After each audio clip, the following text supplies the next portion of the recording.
شروع کرتا ہوں اللہ کے نام سے جو بڑا مہربان نہایت رحم والا ہے۔ حضرت ابو ہریرہ کہتے ہیں کہ رسول کریم صلی اللہ علیہ وسلم ایک مرتبہ رفع حاجت کے لیے تشریف لے گئے۔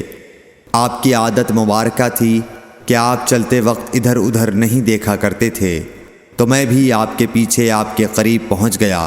مجھے دیکھ کر آپ نے فرمایا کہ مجھے پتھر ڈھونڈ دو تاکہ میں ان سے پاکی حاصل کروں، یا اسی جیسا کوئی لفظ فرمایا، اور فرمایا کہ ہڈی اور گوبر نہ لانا۔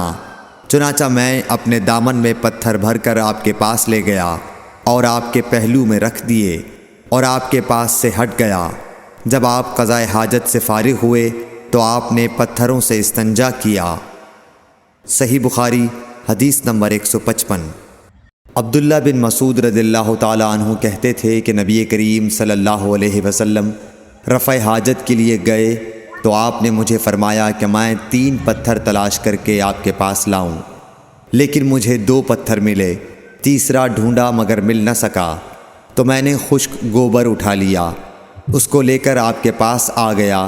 آپ نے پتھر تو لے لیے مگر گوبر پھینک دیا اور فرمایا یہ خود ناپاک ہے۔ صحیح بخاری حدیث نمبر 156۔